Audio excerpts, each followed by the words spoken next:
Há 25 anos atrás, quando eu tinha 15 anos, meu pai levava a gente para a escola, eu e meus irmãos, né? Então a gente acordava de manhã, quando o tempo estava assim, né, meio escuro, nublado e tal, minha irmã normalmente enchia o saco do meu pai para levar a gente, né? E obviamente ele não levava todo dia, mas em alguns dias específicos, assim como hoje, né? E é por isso que eu lembrei desse assunto.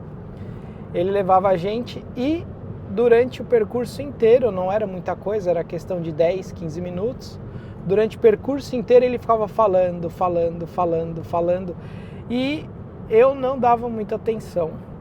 Infelizmente eu não dava muita atenção, porque eu pensava comigo, ele não sabe o que está falando e não sei o que lá, sabe aquele negócio de adolescente? E hoje eu me vejo exatamente nessa mesma situação, conversando com vocês aqui.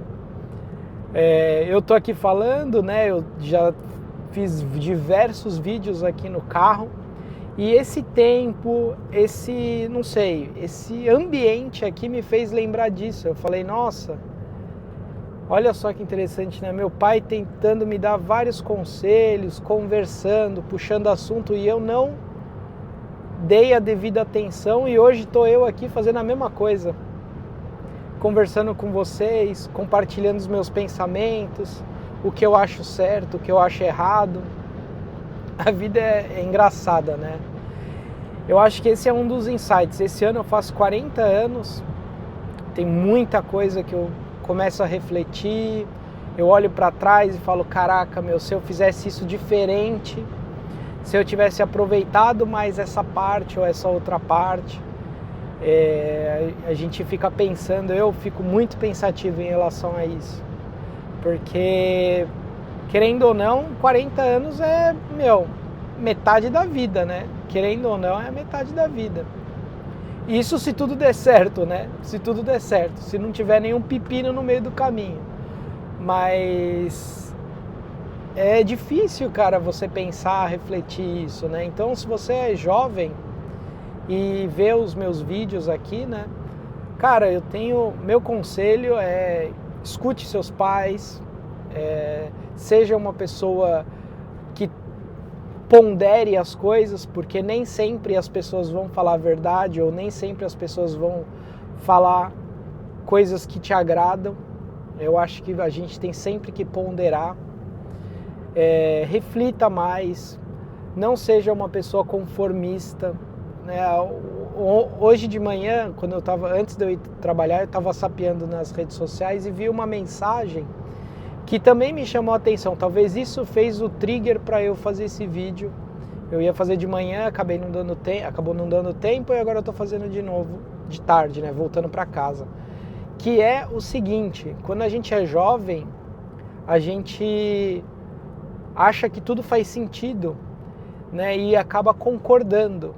Só que a realidade é que a gente só acha que faz sentido porque a gente é burro, com o perdão da palavra, mas é porque a gente é ignorante, então não conhece certos assuntos e a gente acaba aceitando e, poxa, isso faz sentido, mas na verdade não faz, às vezes não faz sentido, às vezes é só alguém tentando te manipular, às vezes é alguém falando uma groselha, seja o governo, seja outras pessoas, né, seja adultos ou outros adolescentes, né, enfim.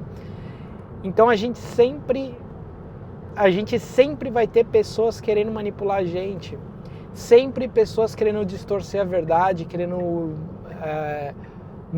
não vou falar mentir, mas esconder pelo menos a verdade, né, e cabe a nós ponderar o que é certo ou o que é errado, né? Eu acho que é por isso que a gente tem sempre que se atentar aos nossos valores internos. O que é valor, o que é importante pra gente como ser humano, para evoluir, né? Cada um sabe o que é. Para mim, no caso, eu dou valor à família, eu dou valor ao aprendizado, eu dou valor à humildade, ao respeito ao próximo, ao respeito aos mais velhos. Isso é uma coisa que para mim é um valor meu e eu não troco. Se eu vejo que alguém está fazendo alguma injustiça com outra pessoa, eu me coloco na frente Isso desde moleque, né? Desde moleque. Eu lembro quando eu tinha uns 8 anos, eu tinha um melhor amigo, né, que morava lá no prédio. Gostava muito dele, né? O Danilo, pô, grande Danilo, grande amigo meu. Que engraçado que eu conheci ele quando eu devia ter uns 4 anos, que eu comecei a ter amizade. E aí, quando ele teve 10 anos, ele se mudou para um outro bairro super distante lá, porque a gente morava na Zona Norte, e ele foi morar no extremo da Zona Norte, lá no Horto Florestal, e ele foi morar lá na Giovanni Gronchi. Tipo, pra gente que era moleque, era impossível se ver, né? Mas ele me marcou muito, e ele era uma pessoa super tranquila na dele, então tinha muita molecada que queria zoar ele. E eu sempre defendia ele, eu falava, não vai zoar ele, não sei o que lá, eu não sei, acho que estava dentro de mim desde moleque. E aí os caras, a molecadinha, né, os adolescentes naquela época, começavam a me chamar de guarda-costas do Danilo. Olha o guarda-costas do Danilo, porque eu sempre tomava as dores dele, né, e defendia. Mas esse é um valor, cara, que eu guardo até hoje. Se eu vejo alguém fazendo injustiça com a outra pessoa, eu não vai fazer injustiça não. E então, né, eu tô falando isso porque às vezes a gente tem alguns pensamentos, né, principalmente quando a gente é jovem, que, puxa, será que eu tô fazendo certo? Será que eu não tô fazendo, né, o que é certo? Eu acho que cabe a gente olhar para dentro e tentar entender o que soa certo pra gente e o que soa errado, sabe? Então, hoje queria fazer essa reflexão aqui com vocês, queria inclusive compartilhar um pouco disso com vocês. E eu acho importante, Beleza? Então, espero que essa mensagem entre aí de alguma forma, mandando sempre vibes positivas aí para todo mundo, beleza? Um abraço e até o próximo vídeo. Valeu!